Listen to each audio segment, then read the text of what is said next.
Now it's 45, this session. Then 15 minutes break, and then another 30. Oh, right. This one counts as a free practice. This Okay, so we it's actually called do pole free position, but it's Yeah. the valid times are just the last 30 minutes. So this.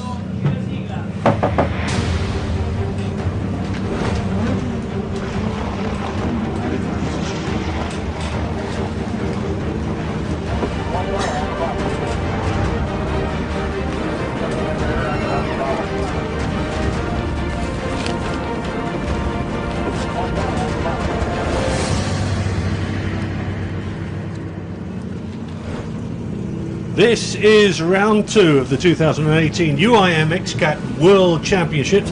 I'm Clyde James McNeil, welcoming you to Stresa in Italy on the shores of Lake Maggiore at around 50 kilometers from Milan. Alongside me is Emanuele Ferraris-Di and Emanuele, Stresa and Lake Maggiore has a huge history of powerboat racing. It started way back in 1903. Yeah, 1903. Hello everybody. Emanuele Ferraris-Di here. Ciao a tutti, anche in italiano. We are racing here in Stresa in Italy. It's 2018. The very first race of powerboating in the history was here on this very lake by Stresa in 1903. So long story that we are on the path on. We're across the border from Switzerland. Matterhorn Mountain is just visible in the distance as well. So we're Yeah. right on the border area here, and a beautiful Lake Maggiore, the bigger lake of the two, with Lake Como just across from us. Exactly. In front of us, behind the mountains, there's the Lake Como, and then there's Lake Garda. This one is Lake Maggiore, as we said, Mottarone. And not only, Clyde, because we have also these beautiful islands, Isole Borromee, that's their name, Isola Bella, Isola Madre, and Isola dei Pescatori. And what is amazing that we are racing among these islands. Yes, and they go behind the island. The course itself, we're looking at it, it's like a boomerang course. With one of the edges of the boomerang shortened, because we've got two courses. We've got the short course and the long course, and the long lap, you only do 2 of the long laps, 14 of the short laps, but 2 of the long laps, and a boomerang course, which, as you say, goes around the island. It's going to be amazing because, yeah, they will cross between Isola dei Pescatori and Isola Bella. It will be beautiful to see in the images.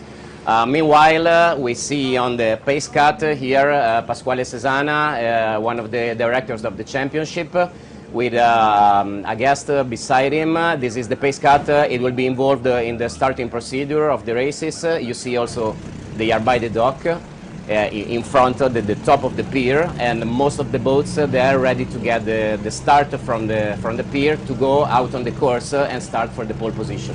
Weather, good conditions forecast for the entire racing weekend, the only variable being the wind, which can be tricky and unpredictable on the surface of the water. Some of the team managers were saying, particularly the team manager of the Sweetcat boat, the orange boat, which is down on the right hand side on the off side of the pontoon, the Swedish machine there, which he said is it's very unpredictable out on the water. You can never tell really what the wind's going to do. You really have to use your gut here.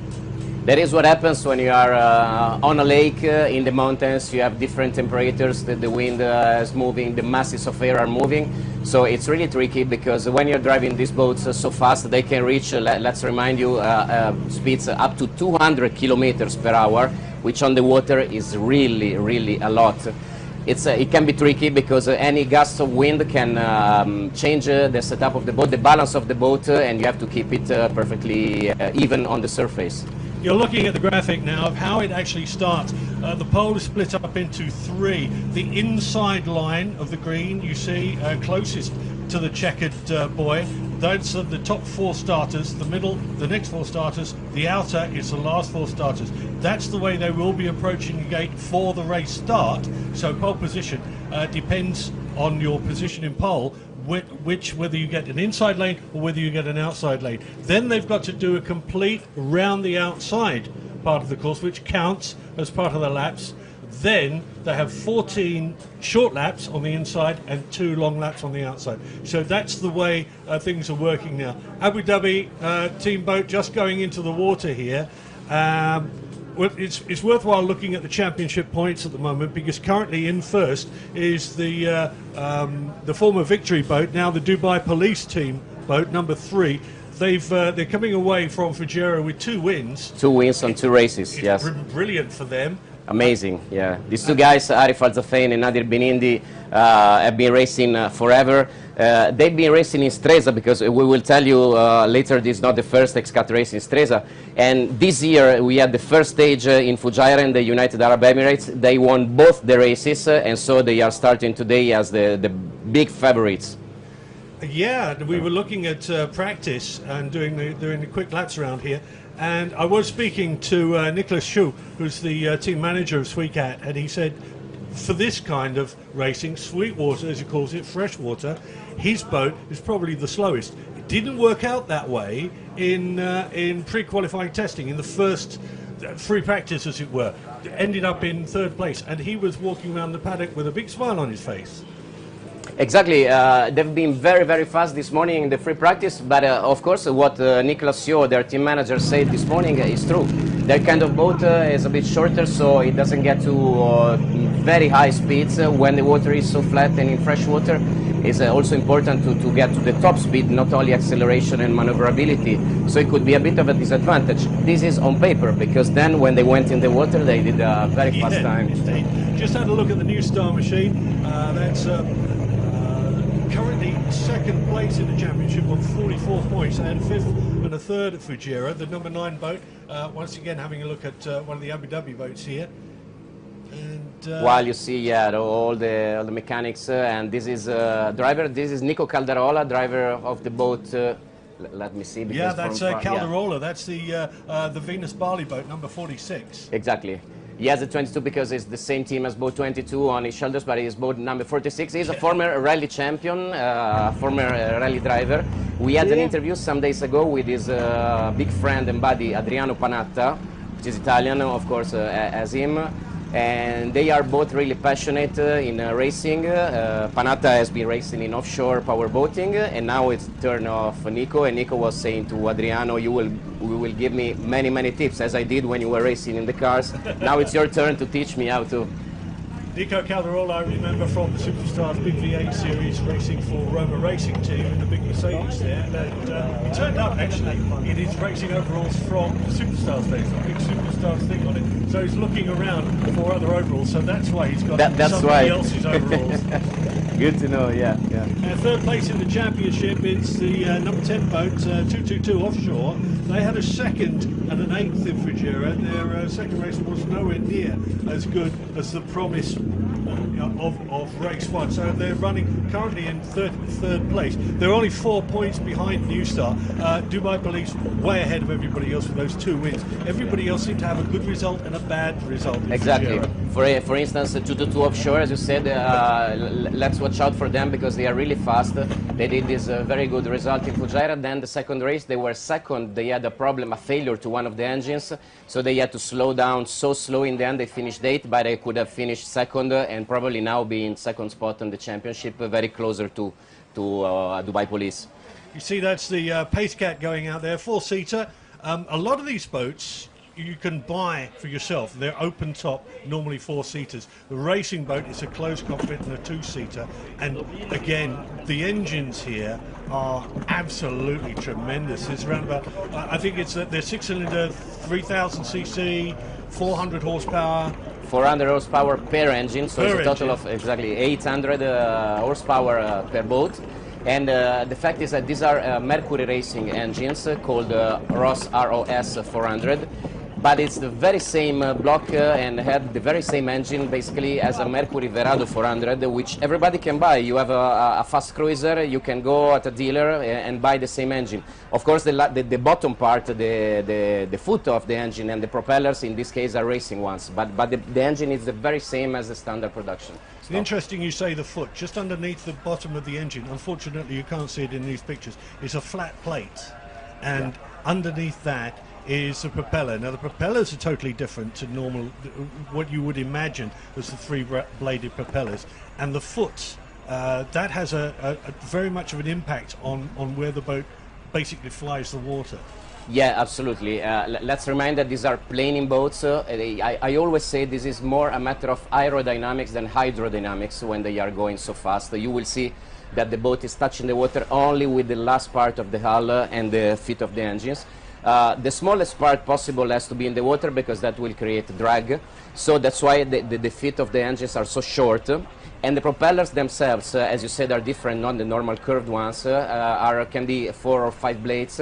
They are working half above the surface and half underneath the surface. That's why you will see the wake, the sprays are really high. They call it the rooster tail. We will probably, if we are lucky, we will see these engines start now. You can just about see the blades underneath. And yes, that's a 5-bladed cleaver. I think I can see under there. Yeah, you see how sharp they are. Oh, yes. They're like knives cutting through the water. Of course, in this moment, you were seeing them completely under the water because the boat is steady. As soon as the boat starts, it will get out of the water from displacing to planing. When it's planing, it's like really flying. That's why the word is probably the same as airplane, because it's planing on the water. Just half of that propeller that you saw will be in the water. Two of the Abu Dhabi boats here, it can be confusing.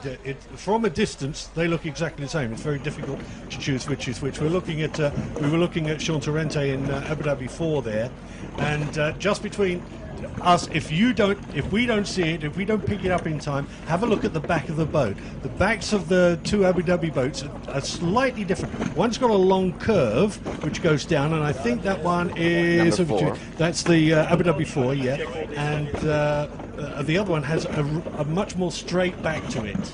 So from a distance, from the front, you won't be able to tell. Exactly. You really need a skilled eye, but really you need to watch very, very far in order to see. In this moment, we are seeing on your left, I wanted to tell before he puts the helmet on, that's Arif Al-Zafain, world champion from 2012 to 2016. And this one on the right with the helmet was Nadir Binindi, his buddy. They are the favorite, they are world champions until 2016. This is boat number 20, Yacht Club Como, Serafino Barlesi and Alex Barone, a very skilled duo in the cockpit. They've been racing together for many years. They've been winning. Alex Barone is the one you see with the black overalls walking. He's waiting to step on his boat, put the helmet on, and get into the cockpit. I would have just liked to point to the engine. If you're just looking at the engines going down, the grey part is the racing part. Exactly. The top of that is what you can buy. The bottom part is basically for racing. You will just have the cooling different with the Mercury Verado on top, but inside it will be the very same engine. So it's also amazing to see how these engines can still be reliable to be stock engines and at the same time performing in order to be race engines. Yes, where we were going in the current championship points, down to 4th, Abu Dhabi 5, because they had a 7th and a 4th. The Team Australia, they've got 30 points, so they're actually 40 points down on their main rivals, which is Dubai Police, because these are two considered to be the two top teams racing for the championship, and unfortunately they had an accident at Fujairah. Exactly, Clive. I would say so. It's the first two teams. Last year, Team Australia lost the championship at the very last race. They were leading the overall until the second to last race. And this year they've been unfortunate because in the very first race they were starting second or third. They got a crash at the first turn with another boat, so they got a damage. Of course, a DNF in that race. They did start the second race in the following day in the last position. They got back up and up and up to second position, so their potential is there. They're really fast, but of course they have a DNF at the moment, and so they are not on top. You see there's Nico Calderola just getting inside. The helmet just shows him. Now, there is a certain way that you race here. The cockpits are sealed, aren't they, for competition? You can't do anything. Once they're sealed, and they're sealed before the race, if they're not sealed, you're disqualified. Yeah. Well, actually, yes. The cockpit itself, we are seeing this image now. It's Nico Calderola getting in the cockpit. Yeah, he's on the right. What is sealed that you can't change is like, in order to set up the boat, you can move the ballast from the front to the back of the boat. At a certain point, the hatches on top where you have access inside the hulls will be sealed, and it's disqualified if you open those seals. So you can't move them once you decide to set up. The cockpit itself, as you've seen, it's two drivers inside. You see also in this case, this is the Russian team, I believe. You see number 9 on their helmets. Mikhail the Russian flag. Yeah, the Russian flag as well, right? Dead giveaway. You see two of them. On the right, in this case, is Mikhail Kitashev. On the left, Dmitry Vandyshev. Just I take the chance to explain why there's two drivers in the cockpit. One is holding the wheel, the steering wheel, and is called properly the driver. The other one, on the left side of the cockpit, has the throttles. It's two levers. He's controlling with his hand, controlling the acceleration of the two engines. So can you imagine they have to drive, the driving is split in two people. Can you imagine how fast they have to think, how fast they have to be coordinated? Well, when I first saw this, I thought it reminds me more than ever of a SWAT team. Everybody knows what everybody else is doing without even having to look, without even having to think, because you two people perform as one, and that takes a lot of teamwork, a lot of practice, so much time to get to know the person. You see the grey part at the bottom of the engine? That's a competition part, and. Yeah, the SWAT analogy is great. Yeah, it's exactly like that. That's the reason why the more they race together, the faster they are, because the better they understand each other. That's why Arif Al-Zafar and Nadir Bilin, they've been racing together for more than 10 years. They always say we are two drivers and one brain. And this is the synthesis of it. Two drivers, one brain. That's what they have to do. That's the target for everybody else. Now that one you're just seeing, 222 offshore, that's that's a number 10 boat. Now, with Giovanni Carpitella and Darren Nicholson, is an Australian-Italian combo. Now, just looking for them in the points, and yeah, they're in third place. That was it, because I was looking a little bit further down. Yeah, second and eighth before, because what I wanted to say was the fact that Team Australia not only had their crash of Fujairah, but they also had a problem in first free practice here. They didn't actually manage to get out on the track. In fact, with another one as well, the Kuwait boat, Team Rahib, they weren't able to get out in first practice. So basically, it's the first time at race speeds on the water for these two boats because of the problems they had in free practice. Both of them having gear selector problems. It was the Kuwait's gearbox problems. They could only be, the engine would only stay in reverse. They couldn't get it out of reverse. You can't go very fast in reverse. Blue Roo was just stuck in neutral, so they didn't have anything on that particular engine. So for both of those boats, the number 17, number 8, they both have to go out on the water. This is the area we're in at the moment, Stresa. And you can drive up from Milan and drive through the normal Italian towns, and yes, it's another village, another village. You will turn a corner, all of a sudden, you will see this place. Stresa is brilliant. That was the Regina Hotel you just saw. A lot of the other events which are going on around here are taking place at the Regina Hotel. Yes. It is something out of fantasy. It's something out of, Italian Hollywood. Thank you for the analogy. Yeah, these beautiful islands, beautiful images from this lake.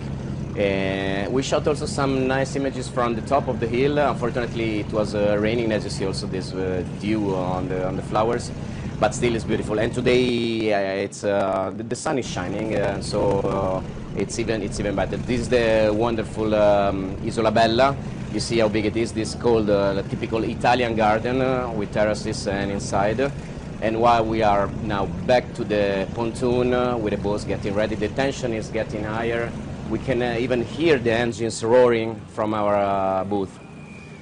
Yeah, this is the moment that nobody really likes. You just want to get out onto the water.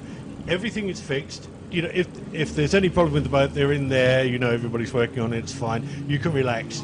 Now as a driver, as a throttle man, this is the time. It's up to you. We've got 45 minutes of qualifying, which will set you up for a race for pole. Yeah, exactly.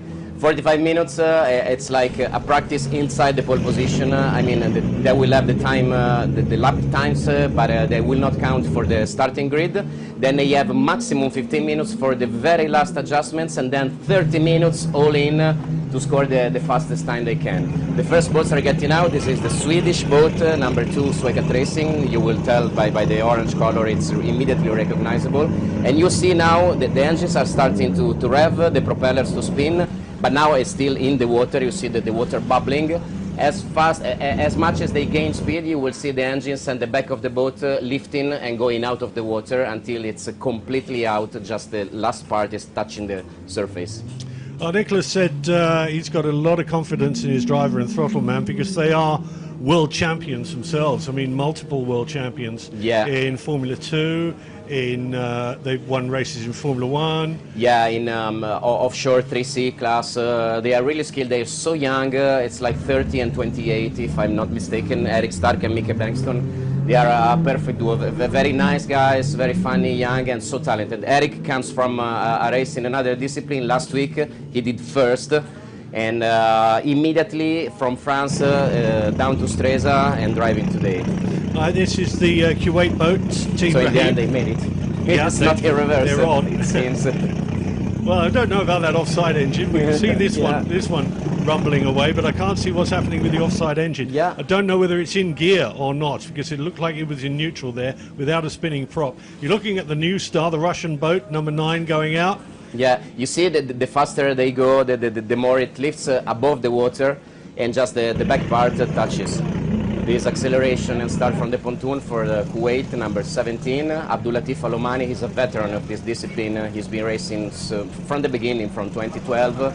He's one of the nicest guys. All the other drivers like him so much. And along with him is Mustafa Al-Dashti. He used to race in Kuwait, in his country, in Formula 2 and inshore championships. He joined Abdulatif last year, and now that they are even in a good position in the championship, I believe, let me check both Rahib numbers. in 6th at the moment. Yeah, 6th at the moment, yeah, good. 8th and the 5th, there's Michael Bengtsson and Eric Stark, Sweetcat Racing, but that's not the one you're looking at. You're looking at the Kuwait boat, Team Rahib, which it is, and I was a little bit worried when I saw them at the pontoon, and I didn't see too much movement behind that the engine on the left-hand side as we look at it, but everything seems to be fine now. You see 2 wakes, 2 sprays, so the 2 engines are running. Yeah. Now we've got. You have a look at these boats, and a lot of them look exactly the same. Tell us about why these boats are made that way. They're all. You can only go up to a certain length, for example. Yeah, the maximum length is 33 feet, which is 10.0 some centimeters. And most of them are built by the same manufacturer, which is a Victory team based in Dubai. And the one we're seeing, for instance, number 46 is one of them. It's a Victory-built boat. They look very similar. Most of them are from Victory, but believe me, there are not 2 boats exactly the same because they all vary. While you see the propellers, very pointy and sharp propellers. They all differ for some centimeters in length or in the beam, which is the width. And so this is a Victory as well, 222 offshore, but they're all different, so they behave differently. Every driver has the feeling with their own boats, like my one is a bit shorter, I prefer, my one is longer, I am faster, my one is wider, it's easier to turn, and so on and so forth. There's a lot of development going into this class now that XCats has taken it on. A lot of teams are thinking, wow, yeah, maybe we can build a new boat. Doug Wright in the USA builds these kind of boats. MTI, Randy Chisholm, exactly. For instance, we told you that the 2 boats from Abu Dhabi are different for the shape because one is a Victory-built boat, which is number 4. The other one, number 5, is an MTI-built boat built in USA. And so they are different. It's 2 different manufacturers. While number 96, we will see as soon as they get in the water, is Doug Wright, as you said, Clive, another manufacturer as well from USA. And of course, one of the boats which was involved in that crash, which you were mentioning in Fujairah, another Australian boat, and that's a different manufacturer again. Yes, it becomes from a Doug Wright design, but it's brought back to Australia because the 2 drivers, Tom Berry-Cotter and his buddy Ross Willeton, are from Australia. Tom Berry-Cotter is one of the owners of Maritimo shipyard, so he got the boat in his shipyard and he modified it completely, and so it's a Maritimo boat. Unfortunately, as Clive said, we will not see them in the water because the boat got a big damage in that crash that we mentioned in Fujairah. The boat was flown back to Australia for repairing, and they couldn't make it to come here to Stresa. Getting a bit of a feel for the course now. If you can see that, got a lot of close-ups of the boats as you would like, but it's also nice to have a little bit of a wide shot so you can actually see what the course is like. The red buoys are the inside buoys, the buoys that you turn around. There are yellow buoys. Those are the ones which you keep on the right. That's Exactly. a right-handed turn. Now this track, which is unusual in XCATs, is an anti-clockwise track. Exactly. Normally they are clockwise, the sense of direction. In this case, it's anti-clockwise, so we'll have plenty of orange buoys, which means they have to keep on their left and turn left, and only one big, because it's like 90 degrees, big turn on the right with the yellow buoys. They have to keep it on the right. Here we have inside the cockpit, this is Danny Martignoni, also called Taz, like the Tasmanian devil, because he's kind of crazy in the good way. A crazy guy. He's the driver. You see, he doesn't have any pedal for the throttle or brakes. Of course, there's no brakes. He just holds a... No brakes? No. Yeah, that's a big point. When you're used to motor racing, like cars or motorbikes, you always think of the brakes. There's no brakes here. You just release the throttle. The boat, of course, will have the water drag. It will decelerate, but you can't brake. So it's a completely different matter. It's these are planing boats. Basically, when they get up to speed, how much of the hull is actually in the water? I would say like less than 10%. You will see this very long boat. It's like 9.5 to 10 meters. Now this is not yet fast enough. When they reach 200 kilometers, you will see like maybe 20 centimeters of the back part of the hull touching the water, the propellers inside for just a half, and all the rest of the boat is outside. This means also keeping the balance, because you will have the air trying to lift your boat, and you don't want to spin, of course. And so you have always to adjust the setup of the boat in order to stay parallel to the water. Nice to see Team Australia out there. The Blue Roo on the water, and so far no problems for the number 8s. Yeah. There's also something about this course is when you come across the finish line here, or through the two checkered buoys, which is the finish line, to get a fast lap, first of all, you have to turn tight off of that onto the first buoy, and then go up to the second buoy. If you see them flying through that particular area, past the two buoys, which are the checkered buoys, you know that that's the end of a fast lap that they were going for, because you can't, to get round that corner, you have to decelerate, and you will lose time on that lap. So exactly. On the final straight, you're going absolutely mental, but then you have to turn and start all over again, basically. You know what I'm thinking, Clive? According to what you said, this will mean today, because we are in pole position, so they are going for the fastest lap as fast as they can. They can't have two fast laps in a row, because if they're going for the fastest that they can, they will cross the finish line straight. If they're going to have another lap, they have to slow down and take the left turn. So it's going to be tricky. They have just one chance, then one slow lap, and then another chance. So we will see. It's going to be interesting. So watching what's going on at the moment, as we said, after this qualifying session, the boats are allowed to be taken. You cannot change anything in the water. They must be taken up on the crane. Yeah, absolutely. They have the chance to change the propellers just while we are seeing the Swecat boat has been... yeah, that's been out of the water already, so they've already been doing some adjustments to the Swecat boat. And they're also taking off the... now this is...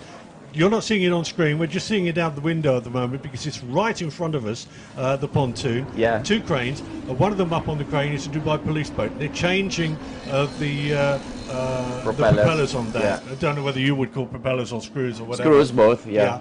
But these are not your normal propellers. They're cleaver propellers. The blades are triangular. They're not leaf-shaped. And they look... I don't want to touch it. A couple of fingers on those. Yeah, it's like really blades, like knives. Yeah, sorry if we are distracted, but because we have the cranes just in front of us, we are always looking at what they are doing in order to keep you updated. Yeah. While we have the first times, Clive, on the screen. We just saw that. Now, the number 10 boat, 222 offshore, currently the fastest out there at 2:28. We shall see faster times than this, especially in pole. I would expect them to get down take at least 4 seconds off of this time. I believe so, yeah, because in pre-practice was 2:24 this morning. Yeah. Yeah, the Blue Roo, the Australian boat, we saw behind him in an Australian accent. I don't need to do that. I should really do it in a Norwegian accent, shouldn't I? Because because in the cockpit, Paul Virignis and Jan Trygve Braten, they are from Norway. Oh, well done. Yes, they're Norwegian. 228.1 just behind them on that last fast speed run. In fact, both of them have been knocked off the top spot because Abu Dhabi 4 was just taking top spots in this basically pre-pole qualifying. New Start boat, the Russian boat, down in 4th place, Abu Dhabi 5 in 5th. The Kuwait boats, Team Rahib in 6th place, and Yacht Club Como, number 20 in 7th place. Those are the times that they've put in at the moment. There's more to come. Because there's a lot of, as I said, we've had 2 teams that have yet to be out on the water and set themselves up. Yeah. It's just 7 boats with a lap time so far. The first thing we can say, we have 2 boats, 228.1, which is Abu Dhabi 4 and 222 offshore. The Blue Roo is very close. So this means we still have to see Dubai Police, Arif Al Zafeh, Nadir Bin Indi. We will see because they are like the candidates to be on pole. But it means that they will fight for the top spots for sure. Right, while we're talking to you, I'm going to try to keep a good eye on what's going on the track, obviously, as you do, because sometimes it's very easy to see when somebody's going for a high-speed run.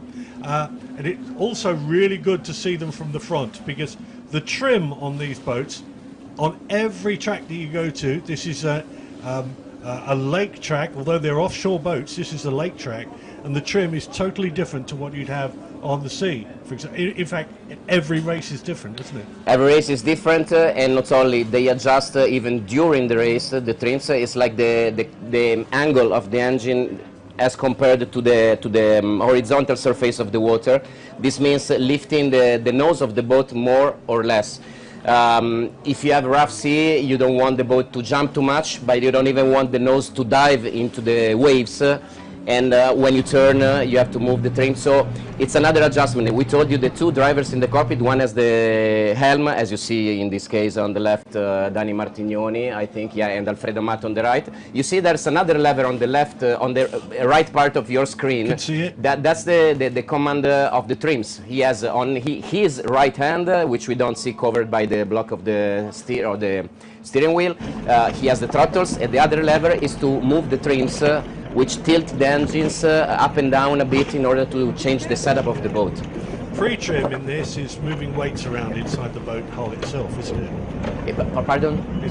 The pre-trim, what you do for initial setup is moving weight inside Yes, the boat. Absolutely. That's what you were mentioning before. Exactly. Yeah. It's different from the lake and from the salt water and every race. Yeah, I was talking. Yeah, pardon. Absolutely. Yeah. They move the ballast.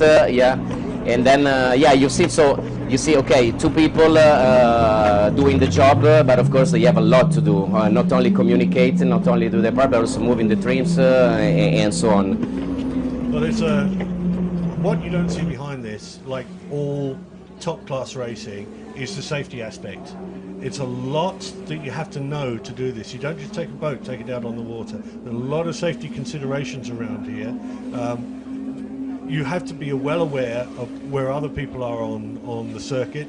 The circuit organisers are completely aware of what's going on around them. The support structure behind all this, which when you see these boats, you don't see all the marshals and everybody else out around the track. There's a lot goes on here, and looks like to me. I think that might have been first turn. Yes. Yeah. Coming off the back there, that little bit which you just saw there was the first hard turn, and if you're going around there tight and fast, you know that one is you're trying to get a good lap here. Yeah. This is Dubai Police finally in the water, boat number 3. You see smart, secure together is the claim of the Dubai Police. It's actually sponsored by the Dubai Police, endorsed, let's say, not sponsored. While this is boat number 46, you see, even if it's almost flat on a lake, you see how much, when they're going fast, how much the boat is moving. And can you imagine in the cockpit, they're constantly adjusting the balance of the boat, left to right, front to back, in order to keep it even. And that was coming off, Yeah, Yeah, it looked like was they the were trying to first coming turn. off trying to do a quick lap there. The Venus Bali has now come up, and they've done their first fast lap. They're on 2:36 at the moment, so not too fast at the moment, but it's the first time for them to go for a run out here. Yeah, they're gaining confidence, and it's also the first time for the two of them together, Andrea Comello and Nico Caldarola. Yeah. And it's the first powerboat racing for Nico Caldarola. He's a very skilled racing driver, so he learned so fast. But let's give him some laps. I'm sure he will better that time in a minute. Yep, it'll need a little bit of time and a little bit of familiarization with the surface of the water as well. It looks like it's not exactly a flat calm here, and the ripples are pulled up by a lot of the mainly the wind around here. It's a mountainous area, and the wind can come in, come up, come down. So it's always unpredictable out there. Yeah, and when you see these really little waves, you could say, okay, it's almost flat. Don't think about when you're going out with your rib to take a suntan. 1 meter wave is not not that much. Think like you're driving your car and there's a lot of bumps constantly on the road, and you're not going slow. You're trying to go 200 kilometers per hour. So it means even a little wave like this at 200 kilometers per hour with this delicate balance makes you fly. It's like hitting bricks, lots of bricks, and it bounces and it bangs and it's hard. It's Exactly. tough. You just saw the two yellow boys that the Team Australia went past, and that is the only right-hander on the course. That slings them up to the top of the course here. This is right at the back, what we call the D1, D and D1 boys at the top, and then they come all the way back down, and they'll be going behind the island from here. They're coming down to E1 and E2, and then they'll be going behind the island.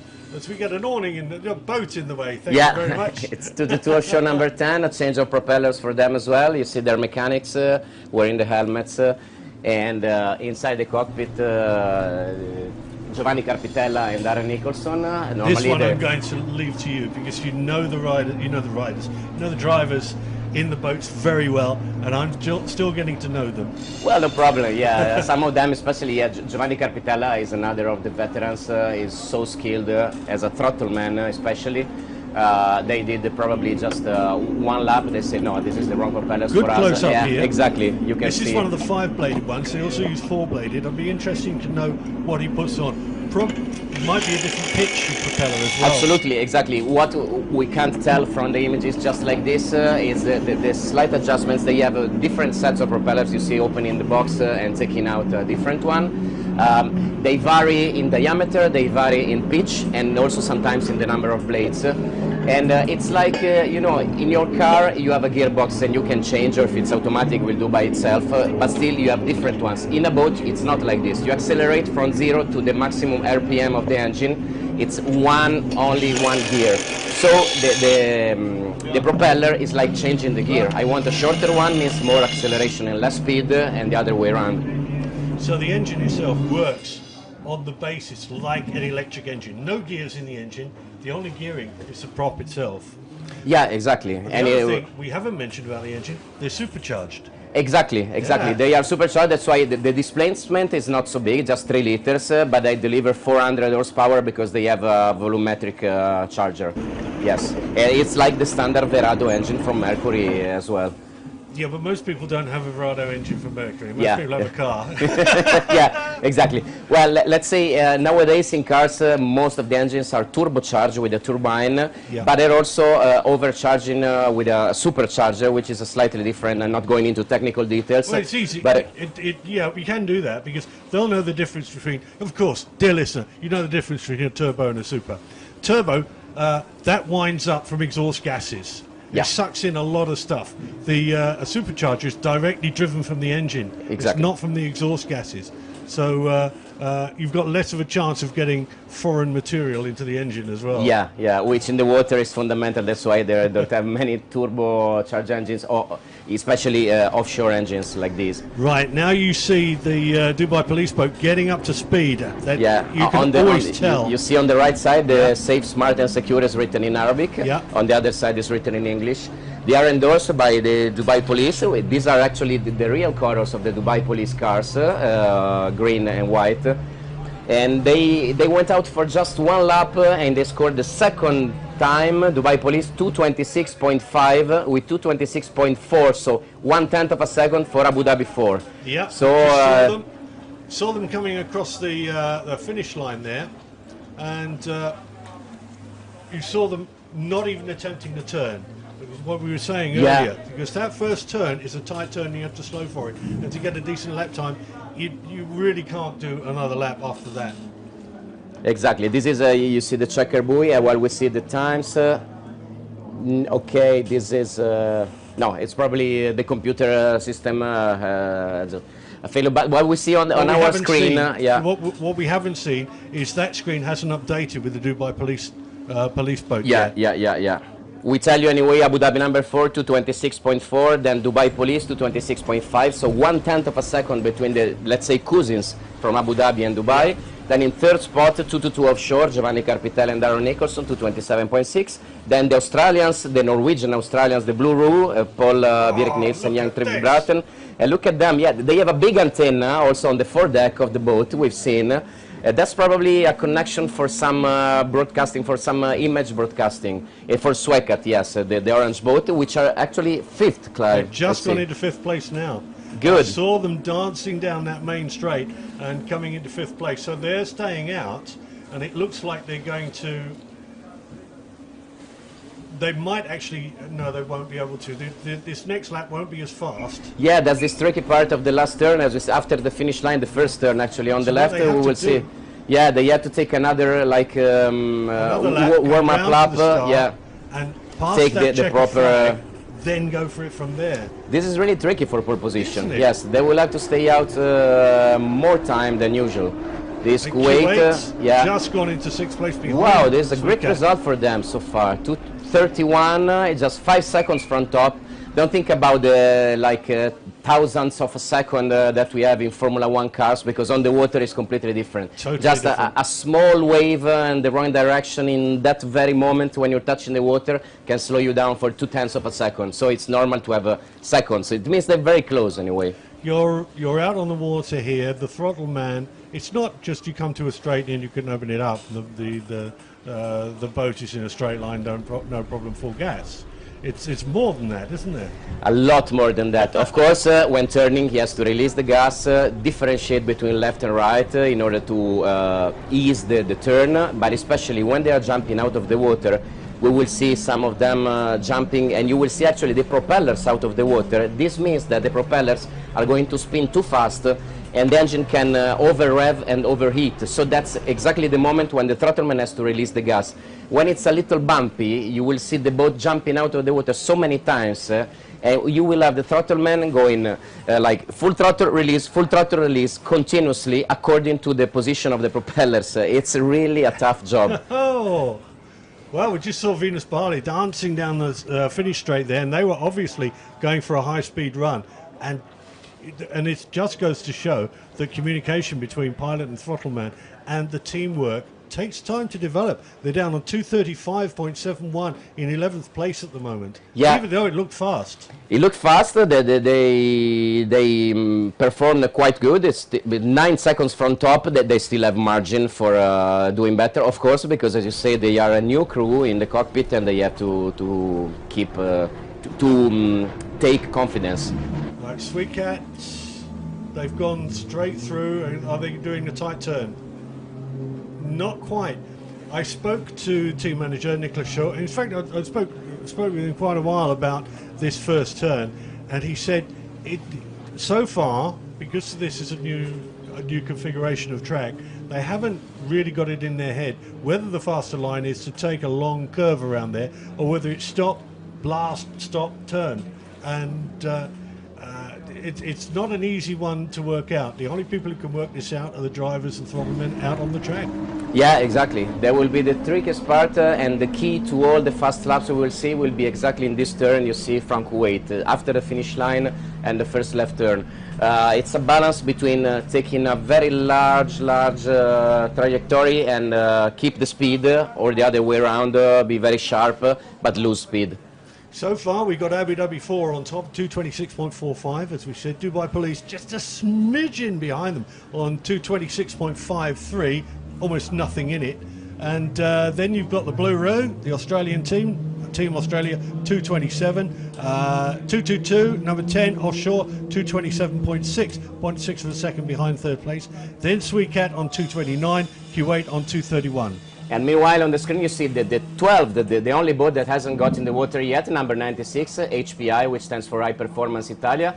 The guy with the gray overalls is François Pinelli, and the other one, the red, going in the cockpit is Rosario Schiano. So now we will have also the 12th and last boat, and we will see how they compare to each other, how they do. This is our helicopter view, which isn't really a helicopter. It's a massive drone. We will have helicopters in the racing days, but this is drone, yeah. This is the start procedure. The inside green line to the red dot, that's the top four. The second is the next four, the outer is the last four. You go into, first of all, the dotted line is your first lap. You go up to the long lap markers at the top, around the course, and then you can start doing your short laps and long laps. Exactly. This will happen tomorrow and the day after tomorrow for the two races, but the three green lines will be, of course, according to the pole position of today. And do you notice the way they all come together at that first turn? And it is a tight turn. Yeah, that would be really amazing to see. Don't miss the action. Tomorrow the races are at 3. The live streaming will start at 2:40 tomorrow, which is Saturday, and also on Sunday for race 2, 2:40 the live and 3 the race. This is Central European time. Yeah, of course, you have to specify. Of course, this is Central European time. Yeah. So you know that's I think that's 1 hour ahead of UK. Then we are, I'm not even going to try to get whether we're in GMT or not at the moment. But okay, Central yeah. European time, look it up. Exactly. So there we've got it at the moment. The Blue Roo is there. I think this is just, again, This Abu is Dhabi not the last 5 is update. up there. No, it's not the last update. Yeah, because we have Abu Dhabi 4 doing even better with 226.4. While there is actually a helicopter, we say of the drone, but there was a helicopter flying above our heads. I hope it missed the drone. Yeah. Good view of down at Stresa and the pontoon area where all the boats come in from the drone, just behind this graphic. You see just above the extreme water there's a yellow box. We are inside there. We'll wave out through the window. We're waving, but that's where we are. Above us there's a race direction, and then all the wet pontoons, the cranes, and so on. This is a drone shot for Sweat Racing. They open the lid of the cockpit because they are probably going back.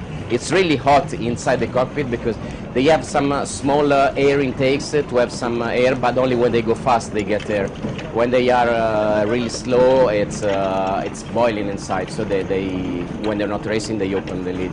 Because also in the overalls. We've still got a quarter of an hour left in this pre-qualifying session. They get a 15-minute break, and then they go for the pole. Yeah.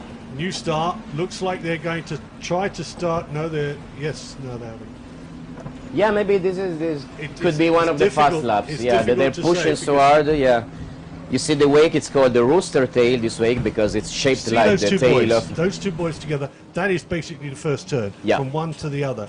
And it looks like they're going to try the long line around that and maintaining speed around the first turn. They're going to be coming down now to the yellow boys where they take the first right-hander. Yeah, which we'll see in some seconds. Yeah, now they slow down. You see the two yellow boys. This is actually a sharp turn on the right, 90 degrees, and then full throttle again and up to Isola Madre, one of the beautiful Borromeo Islands. And then they will have the sharpest turn of them all, which is left hand. It's called Delta and Delta 1. We will see now. It's two orange buoys. That's the sharpest one and the slowest one. We've seen the second, and this is the one, exactly. While there is boat Kuwait outside of the course there with the cockpit open. And then this is the second part of the very same turn. And then down to Waco, where there is another left, not a sharp one, it's like a slight one, quite fast. You can actually glide a lot through this turn, depending on the conditions. Exactly, this one you couldn't even tell that they slowed down. And then down, they will have the Isola dei Pescatori on their left, Isola Bella on their, on our left, Isola dei Pescatori, and this one that we saw was Isola Bella on our right. Yeah, right behind the island, you've got four more. and after, sorry, Foxtrot 1, Foxtrot 2, Foxtrot 3, and then after that it is a straight blast to the finish line. Exactly. Meanwhile, another change of propellers for Dubai Police. So they went out, they did one lap, second to best, but they say no, these are not the right propellers. So there's still space of improvement for them. Even with the second to best time, the second best, they decided to change the propellers, so we will see. They've got time to do it as well. 14 minutes left in this session. Yeah. They have another 15-minute break after this. Exactly. And then the last 30 minutes, they will not be allowed to change anything, not even the propellers. So these are the last chances to test in the water which are the right ones. New Star, was that New Star just came in? 232.2, I think it was. 232.25, or was it? I'm just looking. Sorry, just looking at the times at the moment. Just had one flash up, which was a green. Yeah, 232.2. Yeah, they improved a lot, a bit, but still there's 6 seconds for them to go to the top position. This is the Benin, the son of one of the 2 drivers inside. He's helping his father.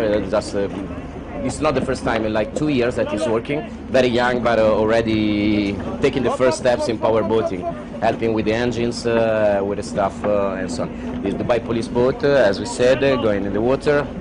Just thinking that if you're in Dubai and you do get up to anything naughty on the water, don't think you won't get caught. Exactly.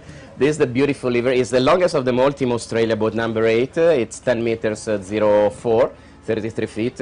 How do you like this livery? For me, it's the best one. I'm in 2 minds.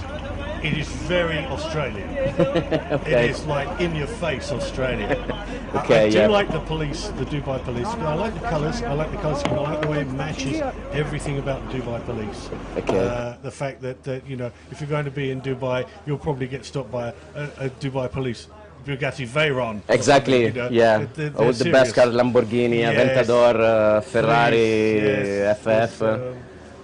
Oh dear. Actually, you know, we had one race in Dubai and we had all the fleet of cars from the Dubai police exhibited in front of us, all the best ones, Bentleys, Bugattis, as you said, Lamborghini, Ferrari, amazing. Now they have also a proper racing boat in their fleet, in a way. So again, another wide turn there for one of the Abu Dhabi boats. Didn't catch the number on that. Didn't quite get the end of the boat, which is always. Yeah, in order to tell if it's number 4, number 5 should be number 5, I think. Hold on. From the back of the 5. yeah, That's it's also the 5. So this is Rashid Al Tayer, Majid Al Mansouri, experienced combo as well. Yeah, you see their names on the screen. They've won races in X-Cup. They've been racing in many disciplines. They were candidates. While we see the HPI number 96, you see a different shape, different cockpit, different windows. This is a Dug-Right boat, the only one, with François Pinelli from Corsica, from France, and Rosario Schiano from Italy. Sponsored by Mercury. Of course, they all powered by Mercury, but in this case, they're also sponsored by Mercury. Go Boldly is the claim of the new Mercury course, let's say. This looks like their first fast lap that they're trying to start here. Yeah. A little bit wide at the start. We shall see. We will how see. the first flying lap goes. Yeah. They needed to put this in. The number 9, actually. Yeah, New Star, 5. they did 2:59, so they are still accelerating probably for another attempt for a fast lap. Yeah. So we've got numbers on both sides. One of them is a number, one of them is a lap, and I keep looking at the lap saying... Exactly. They've Yeah, done 5 yeah, laps yeah. to stop boat number 5. Exactly. So this is number 96, François Pinelli at the throttle. Another very experienced one has been racing. I seem to say always the same things, but believe me, it's true. Most of them come from many other disciplines. They've been racing for many years. But in this case, nice the other turn. one, yeah, very tight, very tight. Rosario Schiano, beside him, holding the steering wheel, is on the other hand, he's very young. He's talented. He comes from a family always being involved in power boating. His brother races, their father as well. And he's moving the first steps into X-Cut. He started last year, and he's doing well. I must say, they did 6th in the last race in Fujairah this year. And it's a very good result because this is not the fastest of the lot, and the driver is so young. WW5 coming down the main start-finish straight at the moment. He's just got throttles wide open. Yeah, and then 2:31, so they are in 6th position at the moment, just in front of Kuwait for 0.2 of a second, and behind Sueca, they still have 2 seconds to Sueca. Sueca 2:29 in 5th position, Abu Dhabi 2:31 in 6th position. Now, HPI Racing Team, they said DNS at the moment, so yeah, actually they did start, they've still got 9 minutes left on there, so yeah, they are they're getting close to the finish line, I believe, because it's 2:22 for them, the partial time. But we don't see them. Maybe they slow down along the course. Oh, here they are arriving. I see Echo in the camera.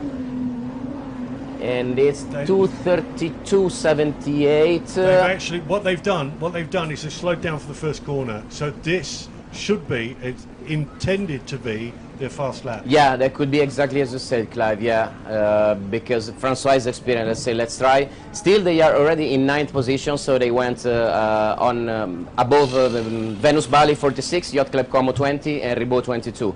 They are in 9th now, but they're going for a faster lap this time, I believe. That was basically their first flying lap. So yeah. Long ways to go here, and still quite a few boats out on there. That was the number 9, new start, 2:32, 2:32. Yeah, they didn't improve. They stuck to 8th position. And they've knocked that one back. They're not going for any more. They're going up to the. There's a special procedure here for coming in and out of the pontoon. All drivers have got to stay to that. This is purely on safety at the moment.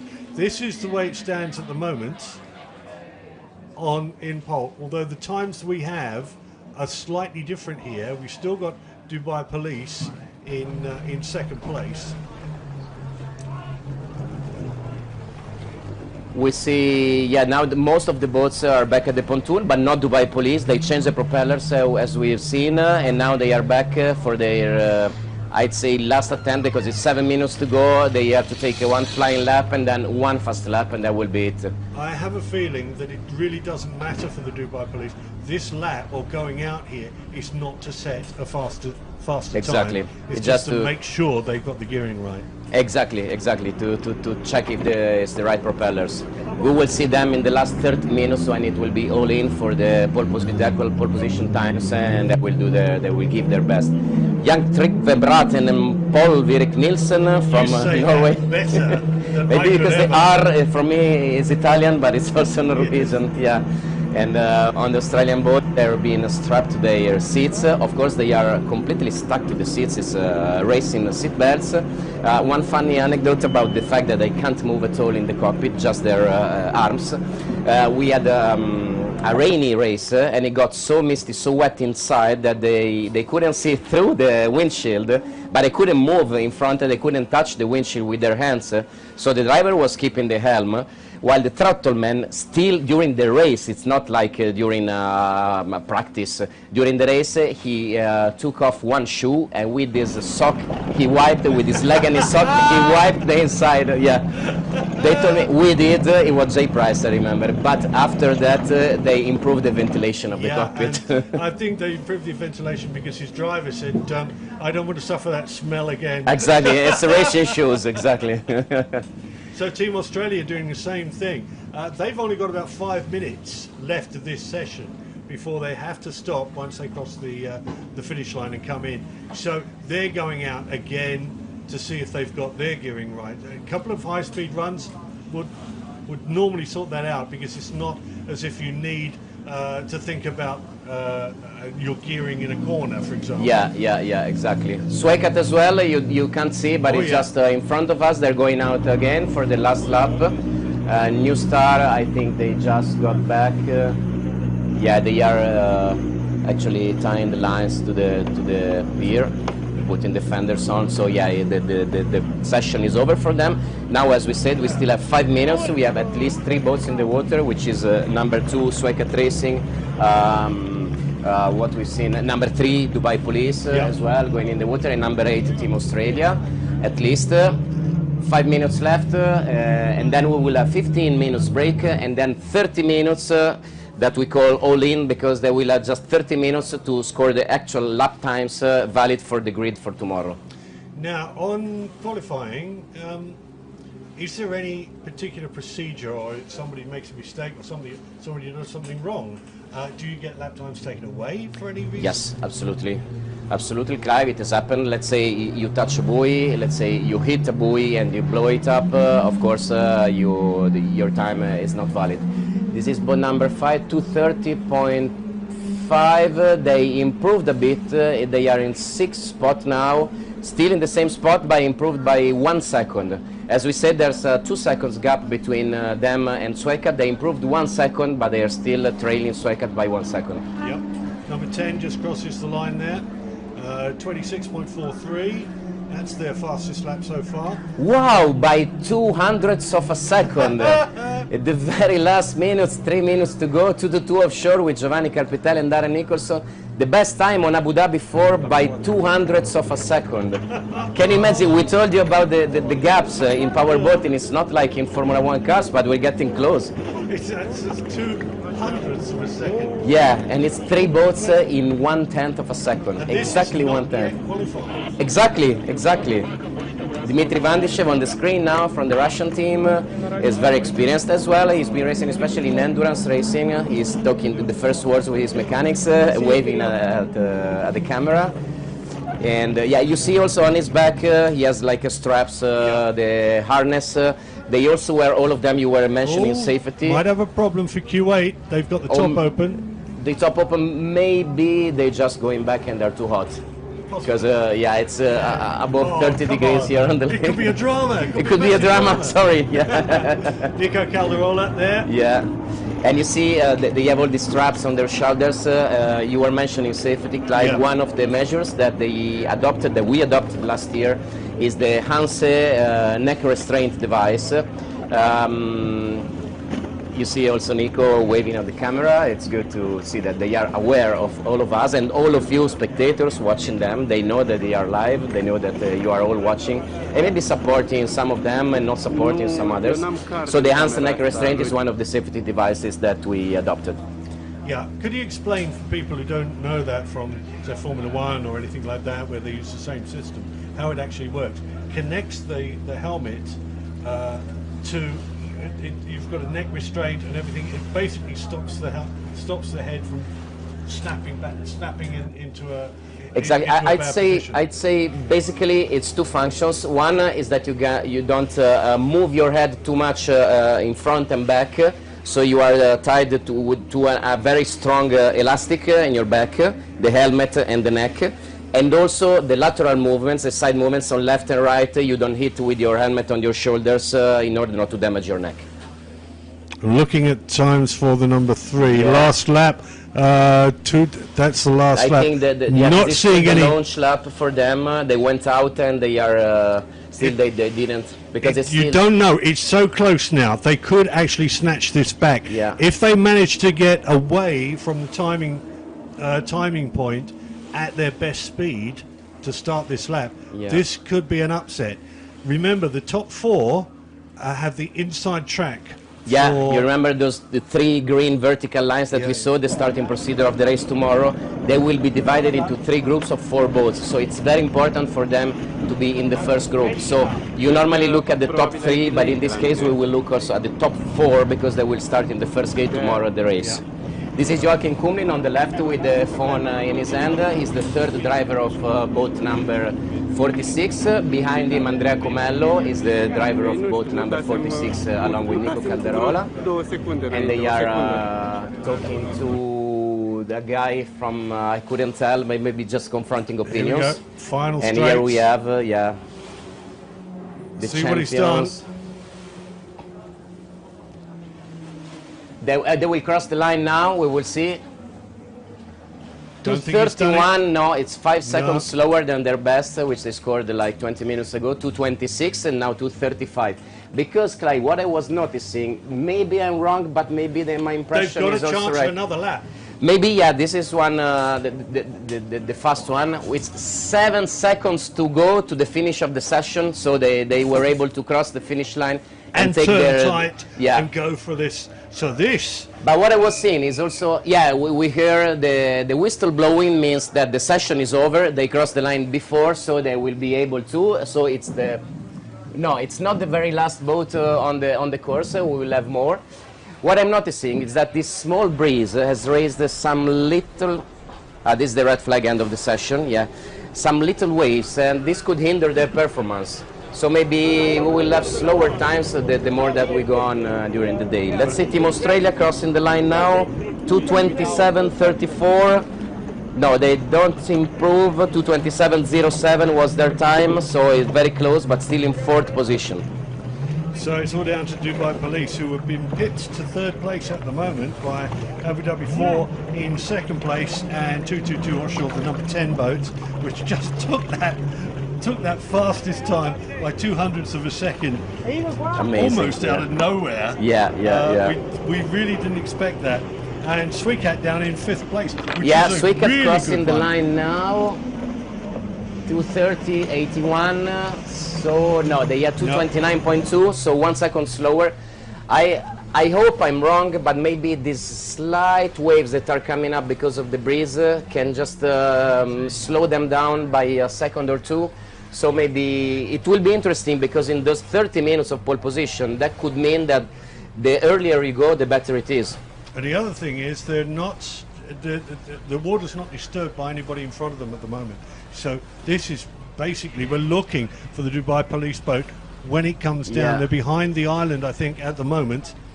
Yeah, And- they're probably behind the Isola. Yeah, there they are. They made the last turn, the long straight at the Whoa. bottom. Yeah, they are pedal to the Starting to metal, dance. even if it's not a pedal. Yeah, jumping a lot. We see them crossing the line now. 2:28.8. No, still No. 2 seconds slower.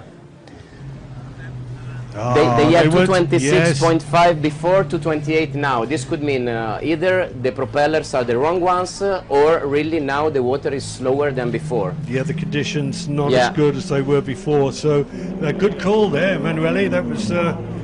It seems to me that's what it would be, because they would have Yeah, could happen. tried Let's say everything. with in motor racing, when it's like not raining hard, but a little bit, like the earlier you go, the better it is, otherwise it will get too wet.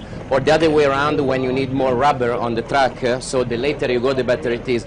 In the water is the same thing as well. When it's a bit windy, you could have more waves, so you have to go before, or if the wind is decreasing, you have to wait until the last moment in order to have a flatter water. We will see, that'll be interesting. Now the time is over. We have 15 minutes of break for the drivers. They can't touch the boats, the ballast, the propellers, anything. They just have to wait, and then the last 30 minutes all in for the real times for the pole position. So it's coming down to the biter bits, as they say. This is where everybody knows exactly what they want. There can be some last moment adjustments here. They've got a short time in which to do it, but the boats can be lifted out of the water and adjustments done in there. And this is going to be, well, it's going to be fairly tight. I know Dubai Police will want to carry on their winning ways. They've won twice at Fujairah.